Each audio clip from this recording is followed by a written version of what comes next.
You see, Matthew Stafford is in a position that is very unique.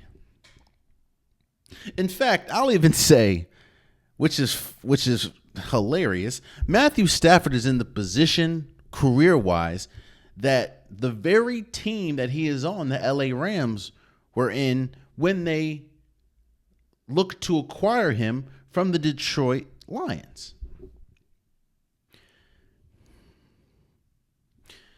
Matthew Stafford is in a weird point of his career. And I don't mean weird in a sense of his play. I mean weird in a sense of I think he's trying to combat a lot of norms. And he's trying to, how do I say this? Matthew Stafford is in win now mode. And you'd think that every single team in the NFL is in win now mode, but as we're seeing with this Matthew Stafford situation, not every team is in win now mode. Not every team even wants to be in win now mode. And where I say there's a parallel between his career and the Rams when they were able to get him from the Detroit Lions is the Rams at that time was in win now mode. You had Aaron Donald, you had Von Miller, you had Jalen Ramsey, you had Odell Beckham Jr. You just needed that piece. And Matthew Stafford was looked to be that piece. And obviously at the end of the day, he was. The Rams understood if they got Matthew Stafford now, at that time, he is the perfect piece that can get you over the hump. They were in win now mode. And there's nothing wrong with that. At the end of the day, we're going to talk about a couple teams later on in the NBA that are trying to be in win now mode. They just don't know exactly how to do it. The Rams saw an opportunity to do it. They had the perfect coach, had the perfect roster. You just needed that perfect quarterback, which they got from Matthew Stafford, and it worked. Well, fast forward today. Obviously, they have a Super Bowl, but you're seeing that the final remnants of that win now team is likely either to be gone or to be drastically changed. Hell, Cooper Kupp looks like he's not going to be there. He was the Super Bowl MVP. And then we talk about Matthew Stafford.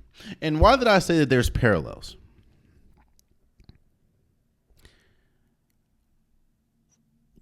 While I don't believe the Rams are in win now mode when you look at just the totality of their roster, Matthew Stafford is for sure in win now mode.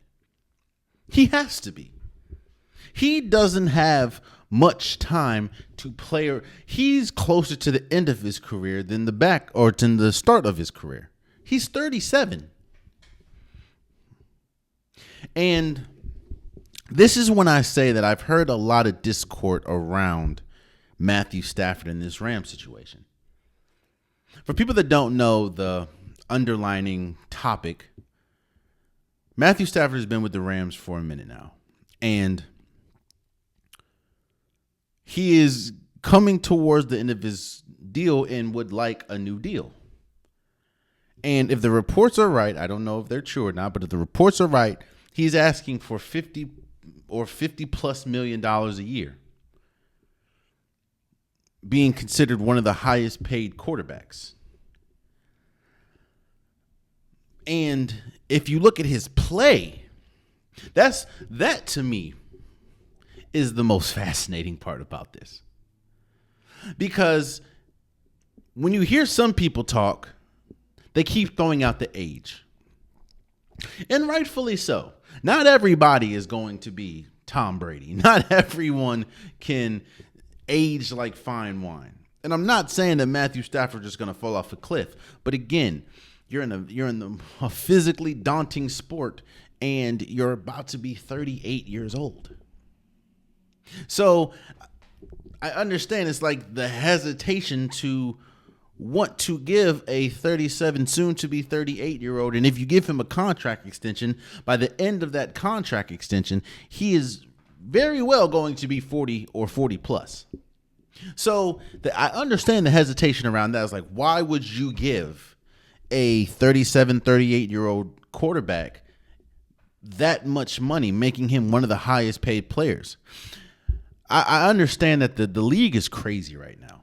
Like, you have players like Dak Prescott, one of the highest paid players, Trevor Lawrence, one of the highest paid players, but they don't have the playoff success to back up the contract. But then you have Matthew Stafford. While he has the playoff success, the age is working against him.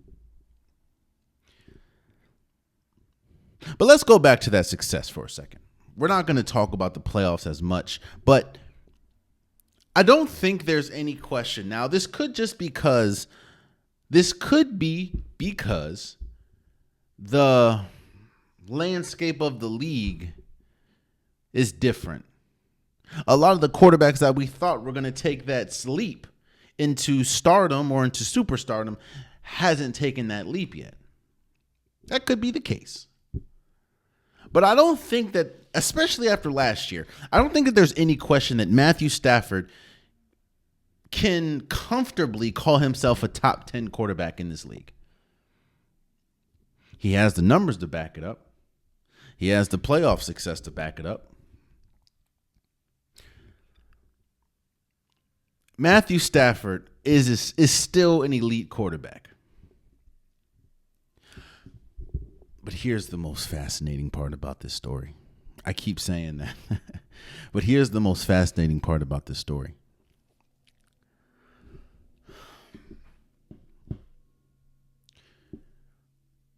Is Matthew Stafford an elite quarterback? Yes. Is he a top 10 quarterback? It's debatable, but yes. I think he's a top 10 quarterback. But all quarterbacks go through waves. You know, all quarterbacks have great days. All quarterbacks have bad days. No one is, even Tom Brady had his off games. When Matthew Stafford is playing the best, I mean, as we saw, he was a drive away. They had 3 turnovers against the Eagles in the playoffs, but he was still a drive away from essentially beating the Super Bowl champions. In the snow, in Philly, he was a drive away from beating the eventual Super Bowl champions. Hell, you saw what he had to do just to get the team to playoff contention. There was a bunch of teams, yes, but out of all the teams that made the playoffs, there was not a team that had to deal with more injury, unluckiness than the Rams. Again, teams that made the playoffs. I understand teams like the 49ers probably dealt with more. But for the teams that made the playoffs, I don't think any of those teams had to deal with the injury history that the Rams did last year. So a lot of it was because Matthew Stafford is that type of quarterback.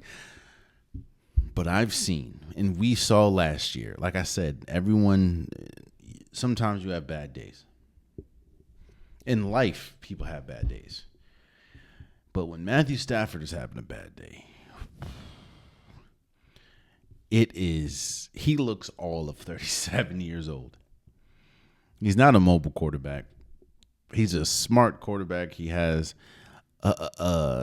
he's able to throw in with angles that you may not expect. And he doesn't have a cannon of an arm, but he has an accurate arm. I will say that. But again, when he's up there, he's when he's playing his best, he's a top 10 quarterback. When he's playing his worst, he looks like he should have been retired. And I'm really interested as to what the Rams are going to do, because I don't see any quarter. First of all, he's still on contract, I think, for like another year or two. But But I will say that he has outplayed his current contract. So what I am, it's like you're really about to see what the Rams are, or where they think they are, because they've gone out and allowed Matthew Stafford and his camp to seek a trade.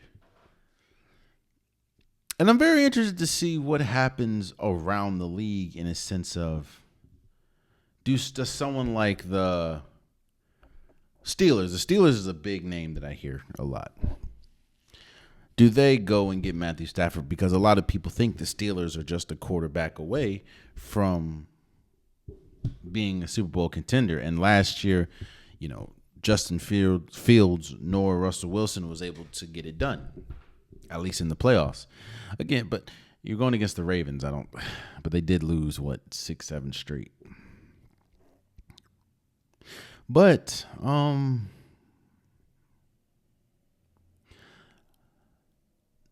I think that this is what happens in negotiations, man. You try to cling on to things that strengthen your argument as to why you will or will not do something. And I think the biggest argument that the Rams have as to why they don't want to give Matthew Stafford the contract is, you're 37. On top of that, this is when which is why a lot of people have agents and they don't want to represent themselves, because a lot of these teams don't want to have the uncomfortable conversation with these players. I think Matthew Stafford was a huge piece to that Super Bowl caliber team, or to that Super Bowl team that won. But you can also say, well, we had a Hall of Fame defense. And while you were a big part, you didn't even win Super Bowl MVP. It was Cooper Kupp. So why would we pay you? And while I think that you can be a championship caliber quarterback, and as we've seen, you are a championship caliber quarterback, but I don't think you can lead a team to a championship, especially at their age. And Matthew Stafford's like, well, we were one of the most injury-riddled teams last year, and I got us not only to the second round of the playoffs, but again, we were a drive away essentially from beating the soon-to-be Super Bowl champions. I think that he's going to remain a Ram. I think that because I don't know, there's a couple teams that could use him. Like I said, the Steelers are one of them. The Raiders are one of them.